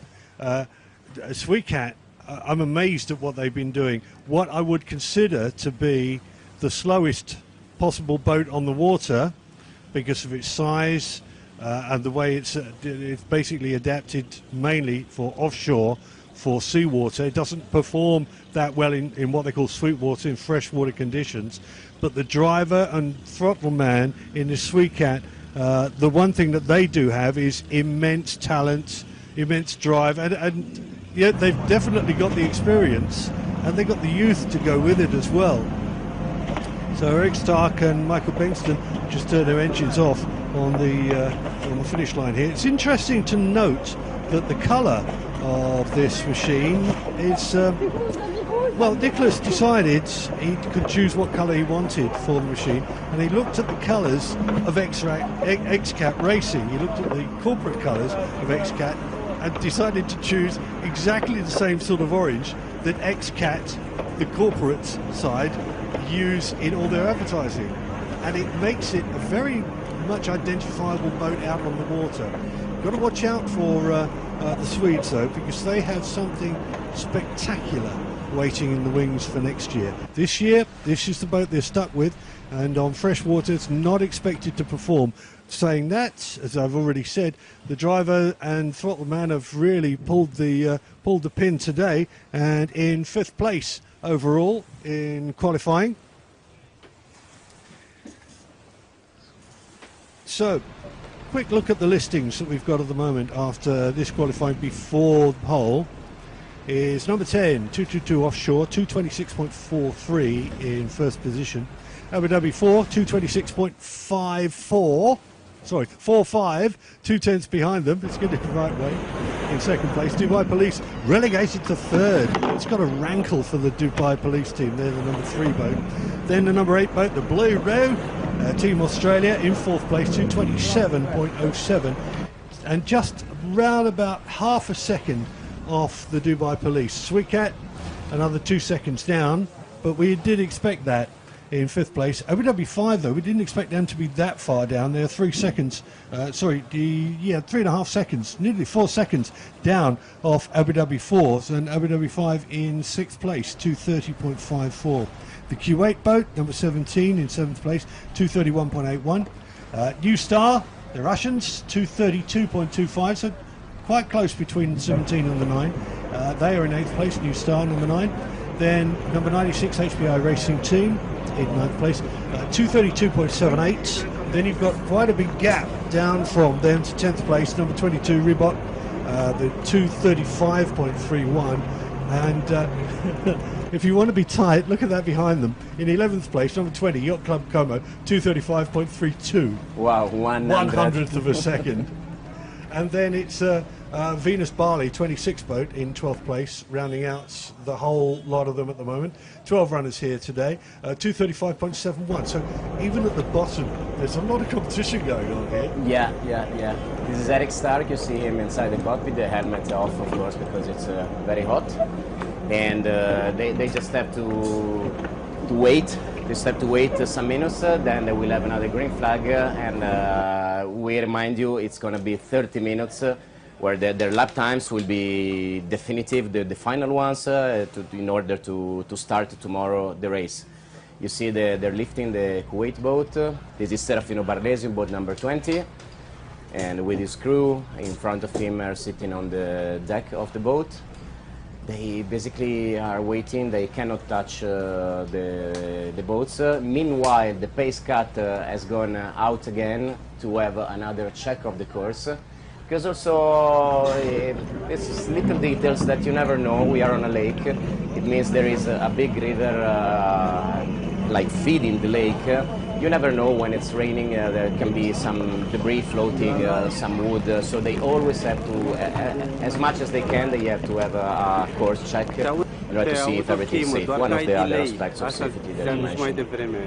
That's the immediate thing I thought of is when rivers are coming into lakes, they obviously change basically a current path on the lake. And if it's a nice strong river from the mountains, are quite quick. If it comes in anywhere near the course, it can actually push you sideways from where you are. Also, and, yeah, absolutely. But I don't think that's a problem here because Lake Maggiore, the major lake, the big lake. Yeah.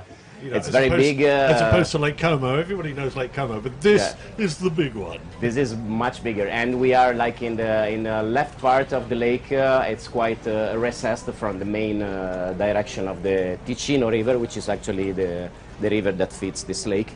We're on the left part, so it's a bit more repaired. Yeah, boat number 5, you see that the back of the hull is a bit curved. Bumpy, that's the MTI boat, as opposed to number 4 with this very same livery and colors, which is a victory boat. Which is actually, no, this one is the 5, Majid Al-Mansouria is on boat number 5 with Rashid Al-Tayyar. See the colors of the United Arab Emirates flag. They are really proud of racing in power boating, both Abu Dhabi and Dubai. Abu Dhabi is racing with 2 boats. Their crews is from Dubai with 1, but the Dubai Police one, very important one. It's well worth knowing that Dubai and Abu Dhabi, although they are part of the United Arab Emirates, they are Emirates. Yeah. You have Dubai, Ras Al Khaimah, Abu Dhabi, Ajman, Sharjah, Fujairah, Jaira, and Al Quwain.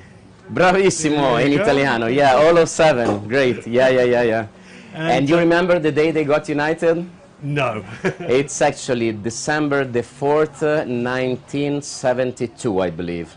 I don't want to get wrong with 1971, but I believe 1972. On the 4th of December every year is the National Day. Yeah. I was there in 2012. It's their 40th anniversary. It was amazing. They are so proud of being, the locals, of course, from UAE, they are so proud of being part of this nation. They are so grateful to their sheikh. The main one is the one from Abu Dhabi, the family Al Nahyan, but also the family Al Maktoum from Dubai and all the other royal families. Well, I was over there in the late 70s, early 80s. Sheikh Zayed was the ruler at the time. And I will say, I fell in love with the place. I stayed there for 3 years in Abu Dhabi, not Dubai. Dubai is the entertainment area. Yeah. If you want to go and have fun in Dubai. Abu Dhabi was always the commercial, the business side of things. And the people were wonderful. I could not believe it. I had so much fun out there, and really didn't want to leave. So yeah, it's good to know. It's and nice to know. It's nice to see them putting in stuff. A lot of things that you'll see on the news about the Middle East. If you go there, you'll know it's totally different. Yeah. You know who we have here? I met him earlier this morning as Major Ahmed is the president of the Powerboat Federation of Fujairah.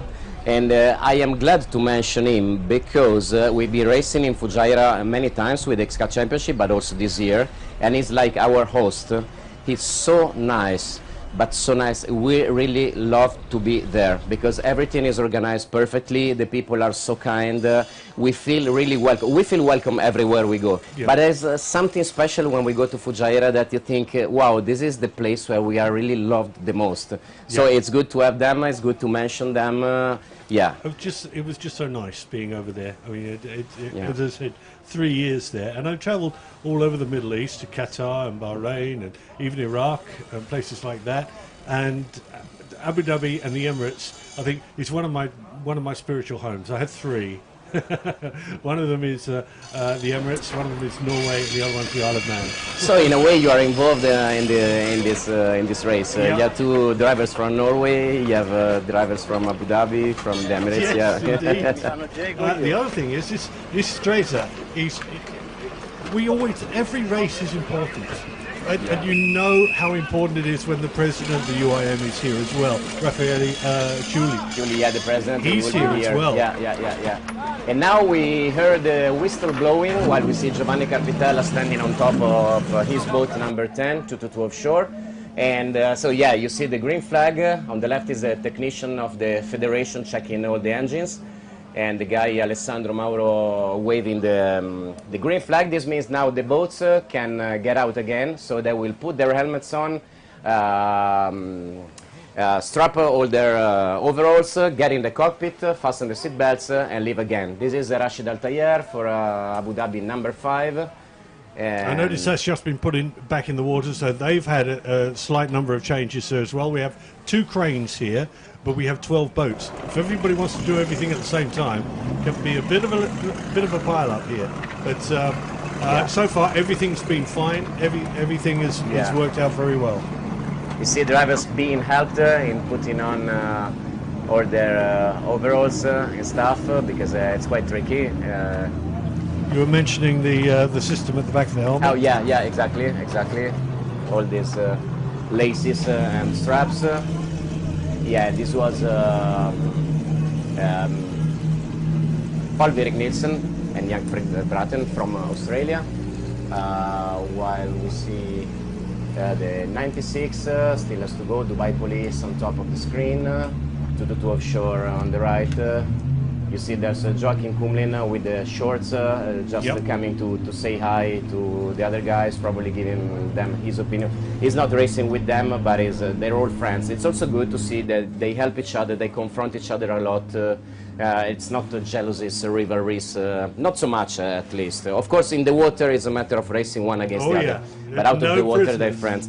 Today we had a very nice and funny thing, which we will have also tomorrow. It was like a table football, a small tournament.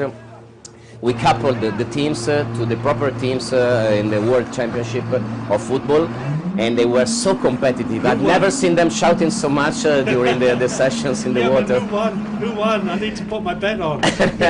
Exactly. So they were coupled to the actual nations. I believe Dubai Police won. They were matched to Brazil. They were coupled to Brazil, and they won.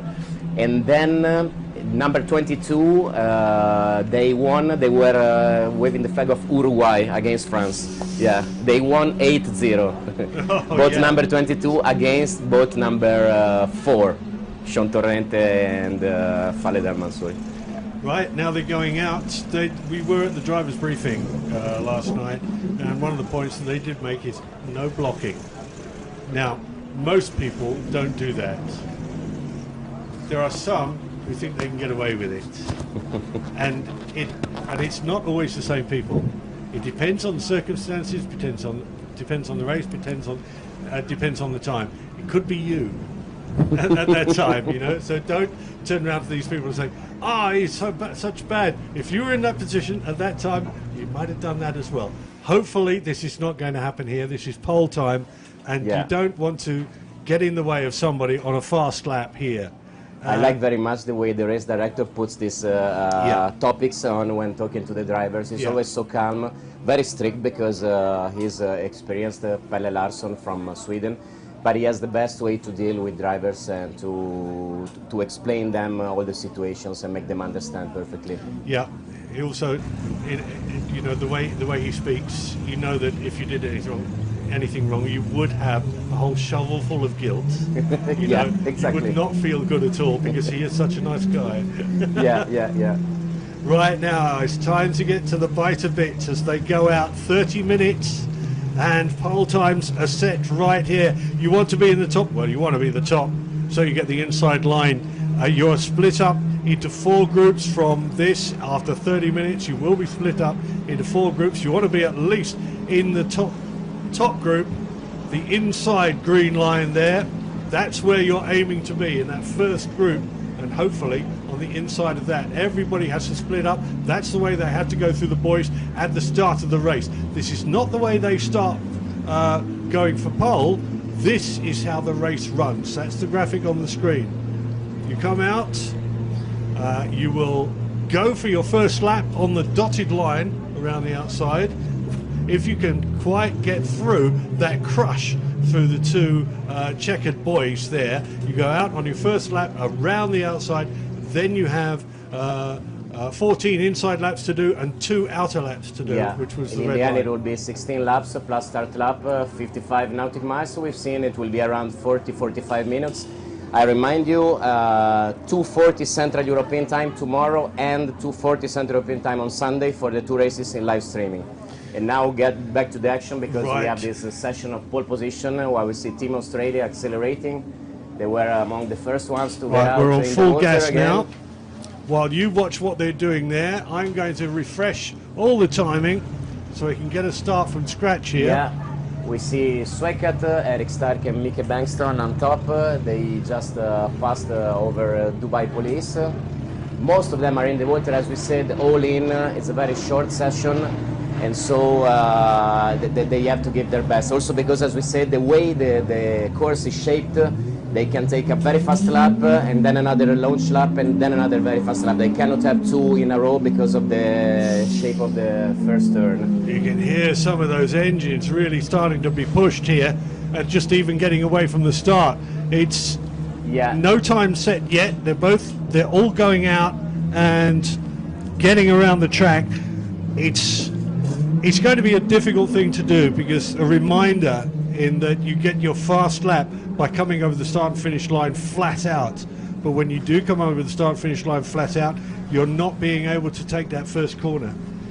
So you had to take a wide line. So basically, every fast lap you do, you're wasting another lap. Exactly.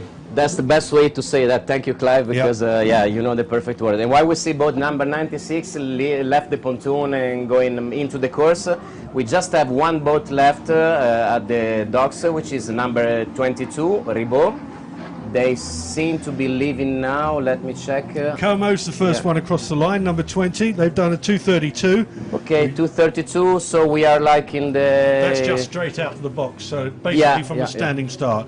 Yeah, which is good because it's like it's in the bottom half, but still that will be competitive compared to the times we've seen before. It was 2:26 the best, 2:35 the worst. This 2:32 now for the first boat going in the water, which is the black one, number 20. Also Videx leaving the pontoons, so now all of them are actually in the water. A very busy race course at the moment. While we have Team Australia crossing the line, now still with no time. And Suecat Racing also just waiting for them to come across. 2:29.5. So that's they are good. That's a big good time. They improved 1 second compared to the previous session on their time. So very good start for them. 2:29.5 for Suecat Racing, Mieke Bengtsson and Derek Stark. But don't expect them to have a fast one next time because they've had to take the wide line. A lot of boats are going out on the wide line now and trying to get their first lap underway. Police now on the line.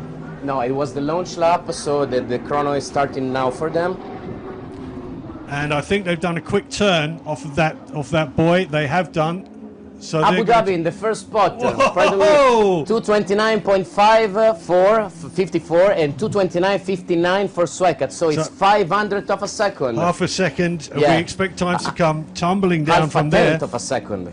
59, 44, sorry, half a second. Yeah, it's half a tenth. I'm amazed because it's so close. Abu Dhabi number 4, so in first position, these two guys, Sean Torrente and Fale Al-Mansouri, and Suecat Racing like 500ths of a second behind Mieke Bengtsson and Derek Stark, while at the moment the third one is Yacht Club Como, but is trailing by 3 seconds, so it's not enough for them. We will have more boats getting in between. Yeah, let's have a look at the timing. They're 10 minutes into this lap. Now, earlier on the original start, they were saying you've got 15 minutes to do it. There's no way that they could have done it with the course in the configuration it's in. Yeah. So the pole position has been open to 30 minutes, and who's just come across the line? That's number 20. Another number 20.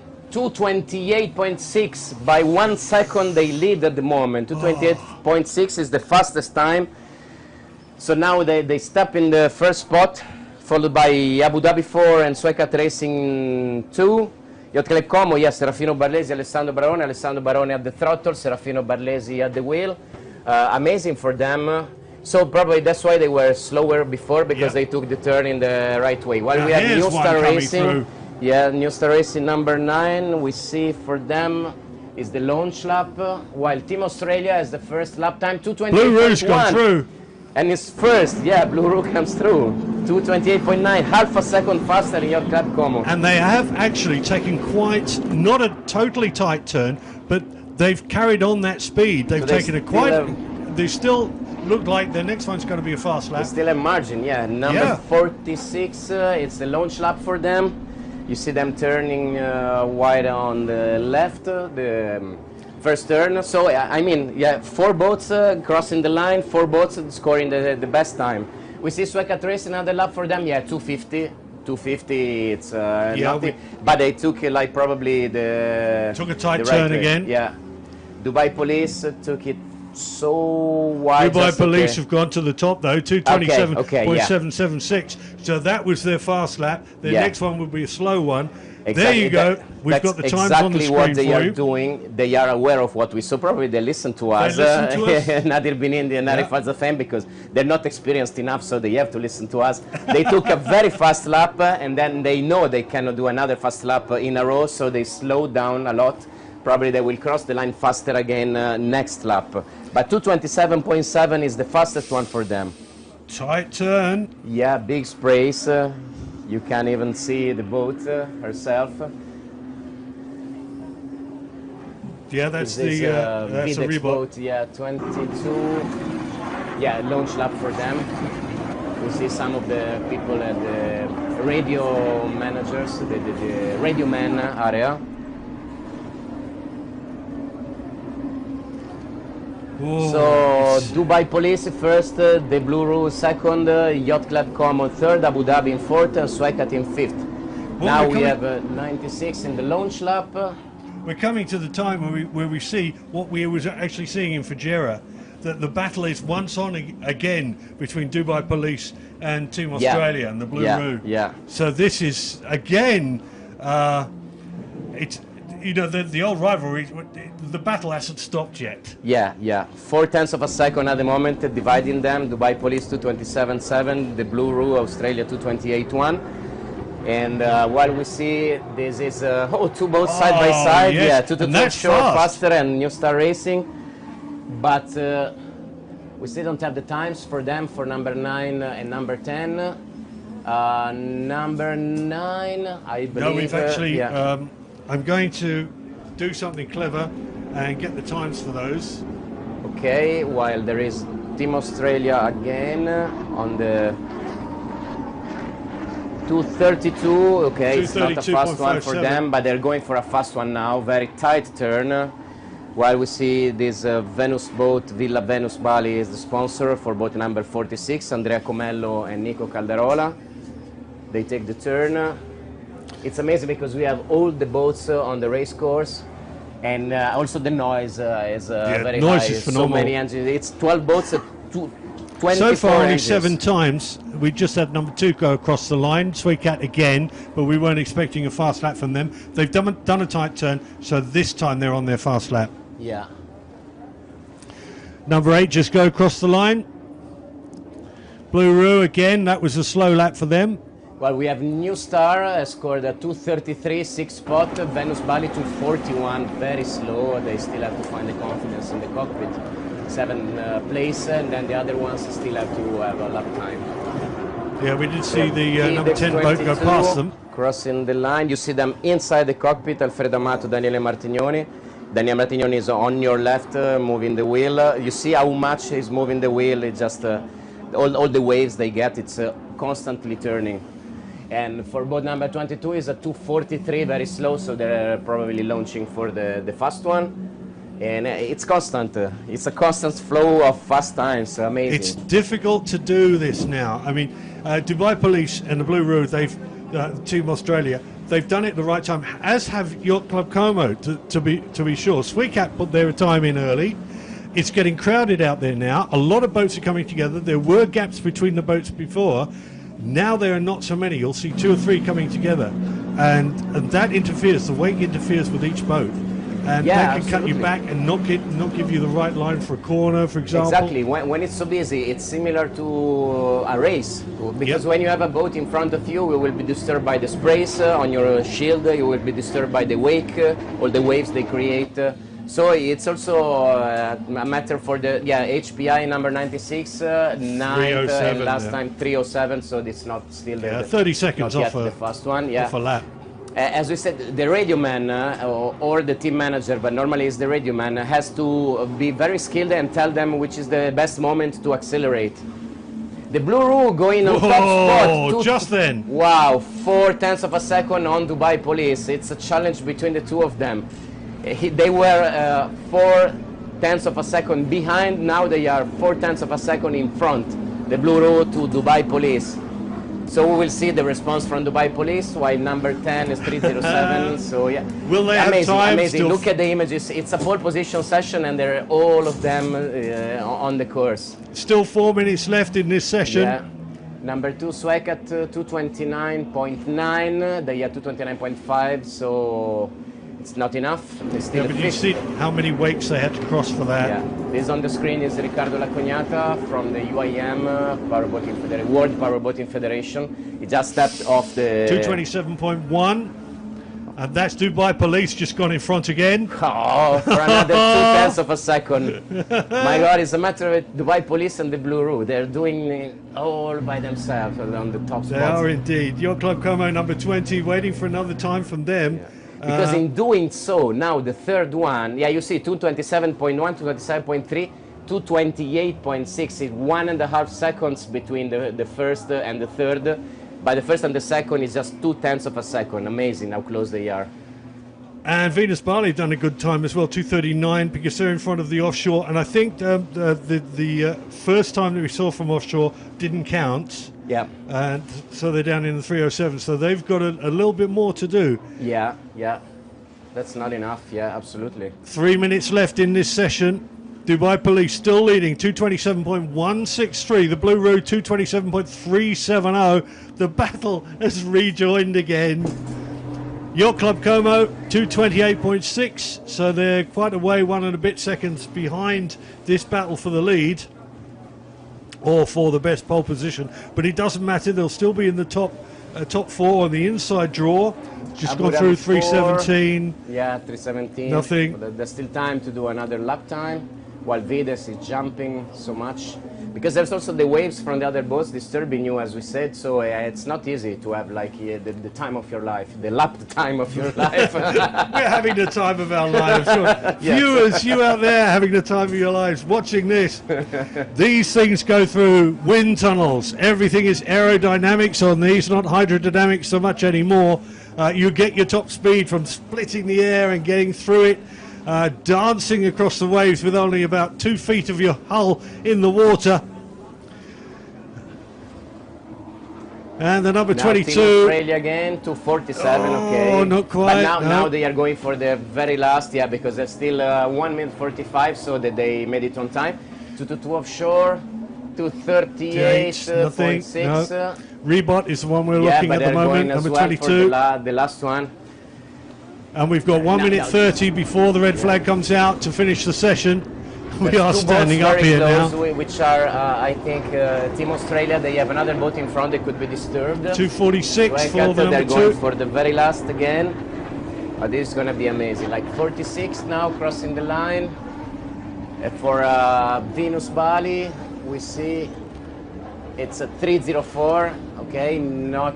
But they've just done a tight turn. Yeah. They're going for a final flyer. If they can get, well, they can get it in definitely, because we're 1 minute out.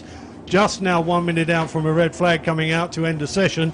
Still leading, Dubai Police. 227, 259. The number 3 has gone across the line. But they still have time for the very last. They slowed down to take the good turn. So this will be the fastest they can for everybody. 22, 239.9. That's their last lap. They won't be able to get another one in. Well, they could get another one in, but it's going to be slow. Here we go, here we go, here we go. With Abu Dhabi 5, 233. There is still 23 seconds to cross the line and have the chance to have their last lap. So we will see if anybody can make it. Otherwise, it will be checkered flag. Swikat just out of the top 4. We see the guy on the dock with the red flag in his hand, but I think Abu Dhabi number 4 will make it on time because we still have 5 seconds. Yes, 5 seconds. They've come across the line, 229.3. You're looking at a top time of 227.1. And it's a whistle blow now and a red flag, so now we will see all of them will take the checker flag. They're all in, and we will see. It will be a constant update while they cross the line for their fast lap. The first one to come will be New Star Racing. I see with my very eyes in front of us, even if we don't see on the screen. So New Star Racing, just gone past us now. 9, 230.8, very good. They improved 2 seconds, but still in 6th spot. Then we will see, while the camera is still on Villa Venus Bali 46, Nico Caldarola, Andrea Comello, we have Team Australia in front of us. You see, yeah, the red flag. Team Australia, 229.1. Oh, no, so they couldn't make it. The best they will be, it will be 2nd spot for them. And now 222 offshore, number 10, Giovanni Carpitella, Darren Nicholson, 231.9, disappointing. 7th place for them means starting in the 2nd gate. It depends on the ones behind them. What is disappointing is Abu Dhabi 5, 233. We don't know if they've finished their set of runs now. I don't think so. That's Swekat Racing anyway, 231. They don't improve, so they stay in 5th position. Down they will be in the 2nd gate. Yeah. Yes. While we have both number 96, they slowed down, and 46 is crossing the line now. You see on the Venus screen. Bali. Venus Bali, 237.5. No, they've improved, but they're still in 11th place. HPI going very slow, and it's Dubai Police, their last lap, 226.9, so they improved by another 0.2 of a second. So that last lap wasn't actually needed, but they put it in. Yeah. So Dubai Police will head them all out tomorrow on the start of the race. There it is, 226.962. The Blue Roo, Team Australia in second place, Yacht Club Como in third, Abu Dhabi 4 in fourth. That's the first set that will be going through, the first gate. Second we see gate. the last two boats, it's not in the screen, it's Abu Dhabi number 5. 234, 7. And we will have, no, they slowed down, No, it's number 22, Videx, Ribot, nothing for them. So the second gate will be Sweet Cats, New Star, the Russians, 222 offshore in 7th place, and HPI Racing Team in 8th. The last gate, Abu Dhabi 5, Rebot and Venus Bali. And who are we missing out of that? Because there should be 12. Yeah. We have lost Kuwait. Kuwait Rahib, yeah, number 17. They didn't get out for a lap time, maybe they had a problem. And so yeah, this is the final starting. So Rahib will start in last position tomorrow in the third gate.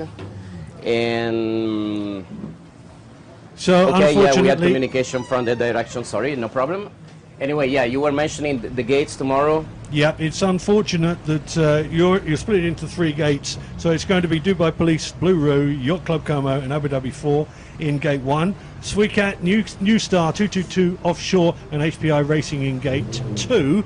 And the outside gate, the worst one, you don't want it. Abu Dhabi 5, Rebot, Venus Ballet, and Kuwait will be going in the outermost gate. You saw the graphic on the screen earlier on, 3 lines. It's the outside line, the inside line is the preferred line, and who'll be right in the middle of the corner when you're turning in will be Dubai Police. They'll be in front of you. You need to maintain a gap from them. You can't turn into them, you can't turn in front of them, you have to stay away. So exactly, the people who've got it made, they are the race 1 winners in Fujairah, race 2 winners in Fujairah, maximum points at the moment on 70. Dubai Police, New Star, remember they're in second place in the championship, and Team Australia down in 5th place.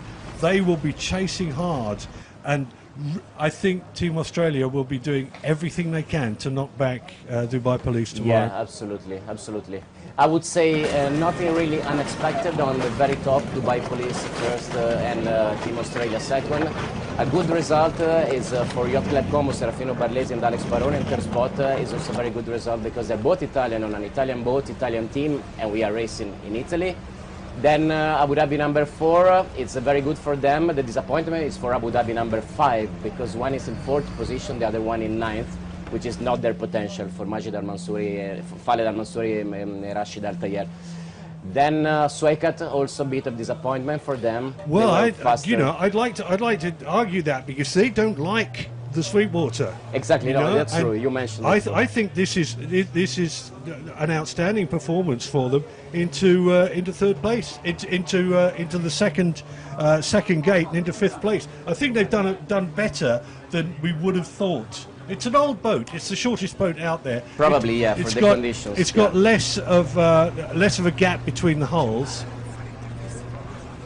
So it's far be it from me. I mean, you're the expert, but I'm thinking that they weren't expecting. They were expecting maybe best 9th place here. No, that's also right. Yeah, exactly. You were talking to Nicolas Yo this morning, and he mentioned remember that, the two drivers they've got. Yeah, absolutely. And they know how to fight. They race also in circuit, which means like a big pack of boats, so they are used to be competitive during the races. Yeah. So maybe they will be able to overtake. Then tomorrow there will be also the strategy with the long laps. They will have chances to get back from 5th to the top spots. New Star, as you mentioned, they are 2nd in the ranking and 6th tomorrow starting. Is half and half, a good result for them, not compared to the ranking, the overall, but for their potential at the moment, yeah, they are increasing, but the 6th spot is probably good for them. We're going to be looking at drama from the off tomorrow, from the start of the race, once they get all in their various gates and are heading down to that first corner. This, for me, is going to be... There's so much can happen. It is so unpredictable, that first corner, with 12 boats coming together there. It is tight. I mean, just looking at it from here, there's not a lot of room even from us to the first gate, let alone for 12 of these massive, and they are massive. They're built They're built to a certain size, aren't they? So they can fit in a container. Absolutely, yeah. That's made on purpose. We call that X-Cat in a box. It's the whole, it's the whole logistic system. It's been implemented by Pasquale Cesana, the guy that we saw before driving the Pace Cat. It makes it much easier for us to move everything. Also, the box that you saw before, the one we are inside at the moment, is the timing tower with all the commentary booths. It's a container itself. It will fold in, close, and be a container. The same for the hospitality, so it will be quick logistics. Talking of being quick, I have to run quickly to the dry pits to have interviews with the drivers, which we will broadcast soon. So I say goodbye. I leave you, Clive, to talk about the beautiful view. Also the excitement that we had. I said, this is Sean Torrente, the American guy, so funny, called the Alien, is his nickname. Also nice sunglasses. And you remind us the appointment of tomorrow and Sunday. After this pole position, I'm sure that people will have before fun. You go, just remind them of the times of the race tomorrow, the time the broadcast starts. The broadcast will start at 2:40 Central European Time tomorrow, the live streaming. And the race will start at 3, but we will have live interviews and clips. It will be amazing also the warm-up time before the race. So from 2:40 tomorrow, Central European Time. The same thing on Sunday for race 2, 2:40. Tomorrow the starting order will be the one that we saw today in pole position. So Dubai Police, the Blue Route in Australia, Yacht Club Como and Abu Dhabi 4 in the first gate. While on Sunday the starting grid will be according to the result of race 1. Okay. Right, you go off and do your thing. Thank you. Do that thing you do. You do that voodoo that you do so well. And I'll stick here and wait for the interviews to come through while telling everybody what fantastic racing this is going to be. It's I've sat here now for a couple of days inside the paddock and figuring out what these boats can actually do, and also knowing a little bit, dear viewer, of the future of X-Cat racing and the future of these boats. So I did mention the fact that they are designed, a lot of the design goes into the wind tunnel effect of these boats and how quick they are over the water. If you see the old graphics, some of the old graphics we've still got, and they still pop up every now and again. The worst thing I find about anything on the internet is that old news, even though it's been superseded, keeps coming back again, and you think it's new and it's real, and it's not. We're looking at the top speed of these boats, if you look at it on the internet, at 175 kilometers per hour. I'll have to say that that's no longer the case anymore. These boats do up to, and in some cases over, 200 kilometers an hour. The next generation of X-Cats, they're not even going to be called Super Cats or anything like that. The next generation, we've actually seen, both Emanuele and I, pictures of what is being developed in X-Cats, and it's the difference between a Porsche 911 and a Koenigsegg. It is a hypercat that's coming along, and the wind tunnel, the design of these things is unbelievable. And of course you're going to have to be doing a lot more. The engines will remain as they are. They are standard engines, so you need to get your performance out of the rest of the machine, out of the rest of the boat. And so you'll be doing a lot more development on the boat itself. Yes, you look at them and they are hypercats, and they will use these engines a lot more efficiently.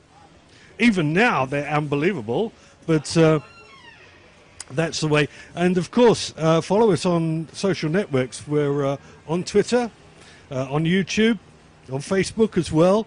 And every time you put a hashtag on Twitter, please do it at XCat Racing. You'll find it'll pop up. Don't worry, just put at XCat and then it'll pop up and you'll do it there. So any of your thoughts, any of your questions, any of your comments, please let us know. We won't be able to take them live, unfortunately, but we will be monitoring all our social networks. And if there are any really good, like, what are you talking about, Clive, kind of questions, please let us know, and we'll answer them as soon as I can. Emanuele, of course, is the technical genius, technical guru behind this. I'm just trying to bring you a sense of how exciting this is to be here.